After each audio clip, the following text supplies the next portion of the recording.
Hello everyone, a very good morning to all of you. Hope all of you are doing well, and today in this video we are going to discuss the proper strategy of seated paper 1 and paper 2 as well. Okay, अभी भी अगर हम देखें तो 21 जनवरी को exam है, आपके पास 1.5 महीने से ज़्यादा का समय, पूरा दिसंबर जो इधर नवंबर का बचा है, ठीक है, टाइम 10 दिन और उधर 15 दिन ले लें तो उससे ज़्यादा का ही टाइम है आपके पास, जो मोर देन इनफ है सीटेट जैसे एग्ज़ाम को क्रैक करने के लिए, ठीक है। अब अगर आप सभी को पता है कि सीटेट का जो सिलेबस है, सिलेबस मतलब एनसीईआरटी, उसके अलावा कहीं और से इधर उधर से क्वेश्चंस नहीं आते हैं, जैसे कि यूपी सुपर टेट है, केवीएस है, बीपीएससी है, डी ट्रिपल एस बीपीआरटी, इसमें बाहर से आता है, इसमें बाहर से कुछ भी नहीं आना। बात क्या है, बच्चे क्यों नहीं क्वालिफाई कर पा रहे हैं, रीजंस क्या है, वो कुछ डिस्कस करेंगे, और क्या हमारी टेक्निक्स होनी चाहिए वो कुछ हम डिस्कस करेंगे, ठीक है। अब मेरी अप्रोच क्या थी, मैंने कुछ पर्टिकुलर डिसाइड कर लिया था कि मेरे को इतना ही पढ़ना है, बस उतना ही पढ़ा था और अपना पेपर क्वालिफाई किया था। तो ऐसे ही आपने डिसाइड करना है कि ये पर्टिकुलर 2 यूट्यूब चैनल हैं, 5 ये किताबें हैं, एक ये पीवाईक्यू, इस टाइप से, ठीक है। आपका जो सेलेक्टेड स्टडी मटेरियल है उसे आपने डिसाइड करके अपनी स्ट्रेटजी पे चलना है, ठीक है।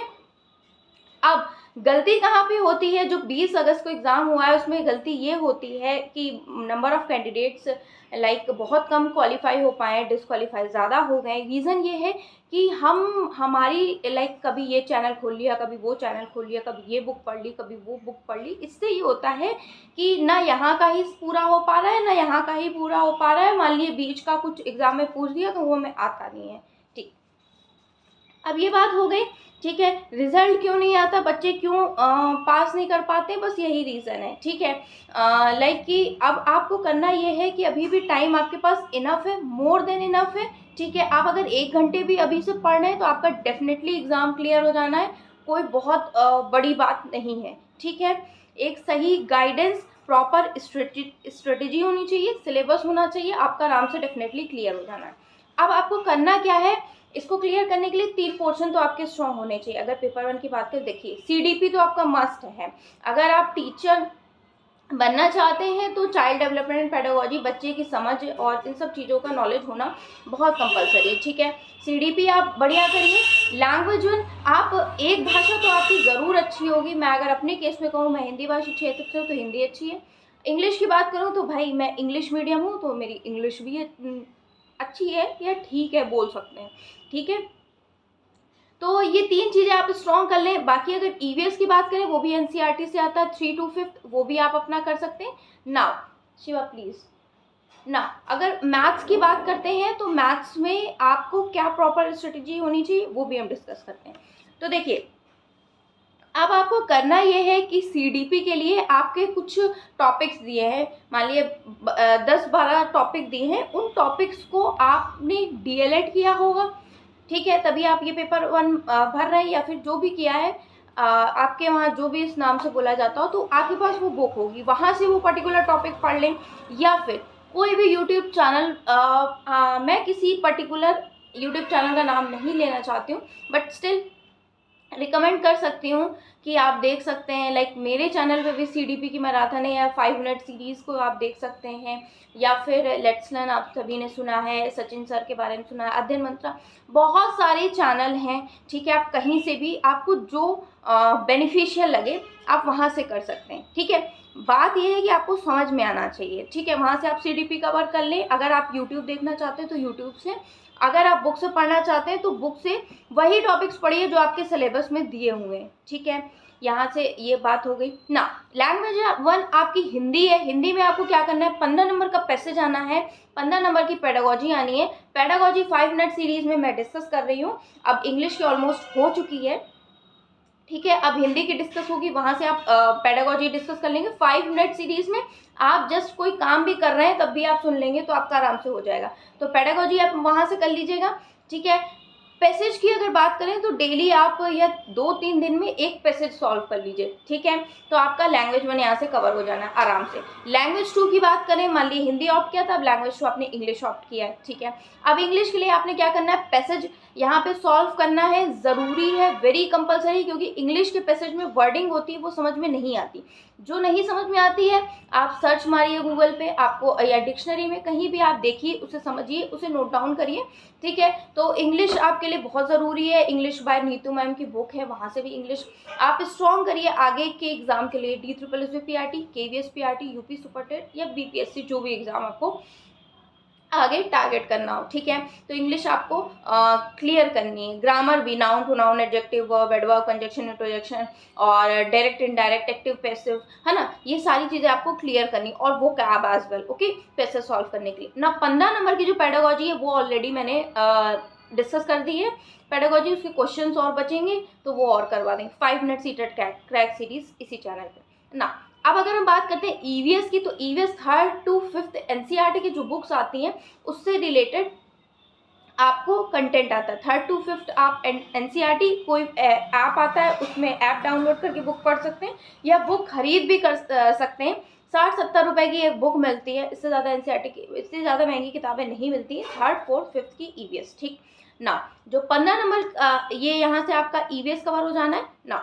अब अगर बात करें मैथ्स की, तो मैथ्स में कुछ पर्टिकुलर टॉपिक्स हैं, जैसे एवरेज है, नंबर सिस्टम है, जो भी टॉपिक्स हैं वो टॉपिक्स आपके पास कोई भी किताब होगी उससे आप पढ़ सकते हैं। नहीं है तो यूट्यूब पे आप सर्च करिए एवरेज, आपको वीडियोज आ जाएंगे, 2-3 वीडियो में एवरेज खत्म हो गया। नंबर सिस्टम आपने करा, ठीक है, यूट्यूब पे, तो वहाँ से पढ़ लिया, नोट्स बना लिए, वो चैप्टर कंप्लीट कर लिए, ये भी कर सकते हैं। ये मैं एक स्टेज आगे के लिए बता रही हूँ कि आपको कोई बड़ा एग्जाम टारगेट करना है, DSSS PRT KVS सुपरटेट या जो भी है। अगर आपको सिर्फ सीटेट ही अभी क्रैक करना है, लेकिन इसके बाद तो कुछ करना है, तो आप जस्ट PYQ के जितने भी प्रीवियस ईयर में क्वेश्चन आए हुए हैं उन्हें सॉल्व कर लेंगे, आपकी आराम से मैथ्स हो जानी है, ठीक है।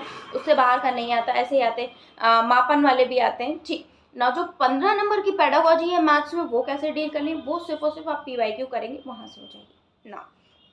इतनी चीज़ें डिस्कस कर ली। अब पेपर 2 वालों के लिए, SST वालों के लिए देखिए, मैंने एक 6 to 8 एनसीईआरटी सीरीज स्टार्ट की है, ठीक है। आप चाहें तो उसमें पढ़ सकते हैं। उसमें ये होगा कि पूरा मैंने चैप्टर पहले ही पढ़ रखा है, तो मैंने अंडरलाइन कर लिया है, या उन टॉपिक्स को मैं बताती हूँ कि जहाँ जहाँ से क्वेश्चन फ्रेम हुए हैं, ठीक है, तो आप उनको कर सकते हैं। अगर आप खुद से भी पढ़ना चाहते हैं तो आप बुक्स परचेज करके खुद से पढ़ लिए। बिना एनसीईआरटी के पेपर 2 साइंस मैथ या SST वालों का क्लियर नहीं होना है। सभी को 6 to 8 एनसीईआरटी पढ़नी पड़ती है जिनको क्लियर करना होता है। आई होप आपको SST का पोर्शन ये वाला पेपर 2 वालों का भी क्लियर होगा, हो गया होगा। ऐसे ही आपको साइंस और मैथ्स के लिए भी करना है ना। उसमें जो पेडागोजी बची वो PYQ से आप सॉल्व कर सकते हैं, ठीक है। अब बात करते हैं कि पेडागोजी आपको कौन पढ़ा सकता है, या पेडागोजी आपको कोई टीचर पढ़ा देगा, आपको आ जाएगा। तो देखिए, पेडागोजी आपकी सिर्फ समझ की बात होती है, आप कैसे चीज़ों को समझते हैं, एज अ टीचर आप कैसे सोचते हैं, बच्चे को आप कैसे टैकल करते हैं, ये आपको सिर्फ और सिर्फ क्वेश्चंस प्रैक्टिस करने से ही आएगा। क्वेश्चंस आपने कहाँ से प्रैक्टिस करने, PYQ, previous year question paper, no model paper, no कुछ, ठीक है, क्योंकि वो आयोग के द्वारा ऑथेंटिक होते हैं, वैसे ही आते हैं, तो आप वही प्रैक्टिस करेंगे, आपकी पेडागोजी आराम से स्ट्रांग हो जाएगी। पेडागोजी स्ट्रॉन्ग करना very very important for this examination, for cracking this CTET examination, क्योंकि 75 मार्क्स की आपकी पेडागोजी आनी है, 75 मार्क्स का आपका कंटेंट पार्ट आना है सीटेट में, ठीक है। तो पेडागोजी स्ट्रॉन्ग करनी है, पैसेज आपको टैकल करना है, सॉल्व करना है, 2-3 दिन पे एक पैसेज, ठीक है। उसके बाद आपको PYQ ध्यान देने, PYQ ऐसे लगाने, मान ली एक PYQ आप 2.5 घंटे में नहीं लगा रहे हैं रोज, ठीक है। एक एक सेक्शन लगाइए, एक एक सेक्शन तो आराम से लगा, आज इंग्लिश लगा ली, कल हिंदी लगा ली, परसों CDP लगा ली, ये इजी वे होता है, इसी तरह मैंने किया था, ठीक है। अब अगर बात करते हैं, इतनी चीज़ें हमने डिस्कस कर ली ना। कुछ इंपॉर्टेंट टॉपिक्स होते हैं जैसे कि ICT है, और RTE है, NEP है, ठीक है, और टीचिंग लर्निंग मटेरियल है। ये सब चीज़ों से बार बार क्वेश्चंस रिपीटेड होते हैं। आई होप कुछ आपको हेल्प मिली होगी, ठीक है। इस तरीके से आप अगर करते हैं तो आपका एग्जामिनेशन डेफिनेटली क्लियर होगा। सीटेट कोई बहुत ज़्यादा हैवी एग्जाम नहीं, हाँ बहुत इजी भी नहीं है कि बिना पढ़े हो जाएगा, ठीक है। आप 1 घंटे पढ़ेंगे अभी से एग्जाम तक तब भी हो जाएगा, बट आप कंसिस्टेंटली पढ़ना है, एक सेलेक्टेड स्टडी मटेरियल से, पेडागोजी पे ध्यान देना है, पीवाईक्यू पे ध्यान देना है, पैटर्न आपको पता हो, सिलेबस पता हो, टाइम मैनेजमेंट, ये सारी चीज़ों को आपको दिमाग में एक माइंडसेट रखना है, ठीक है। तो आई होप थोड़ा बहुत भी हेल्प मिला होगा। मेरे चैनल पे मैं क्या हेल्प कर सकती हूँ, 5 मिनट हीटेड क्रैक सीरीज चल रही है, SST NCERT पेपर 260 मार्क्स वो पूरा कवर होगा, ठीक है, और कुछ गाइडेंस सीटेट से रिलेटेड, ठीक है। और रही बात मेरी, तो यूपी टेट सीटेट में क्वालिफाइड हूँ, यूपी सुपर टेट का वेट कर रही हूँ करेंटली। आर ओ के एग्ज़ाम फॉर्म निकले थे तो उसे फिलअप किया था, तो उसी से रिलेटेड थोड़ी बहुत प्रिपरेशन चल रही है, ठीक है। So it was in this video, meet you in my next video, till then bye. और अगर आप मेरे चैनल पे जुड़ना चाहते हैं तो जुड़ सकते हैं, आप कोई भी क्वेरी का मैं इंस्टेंट रिप्लाई कर देती हूँ, ठीक है, बाय।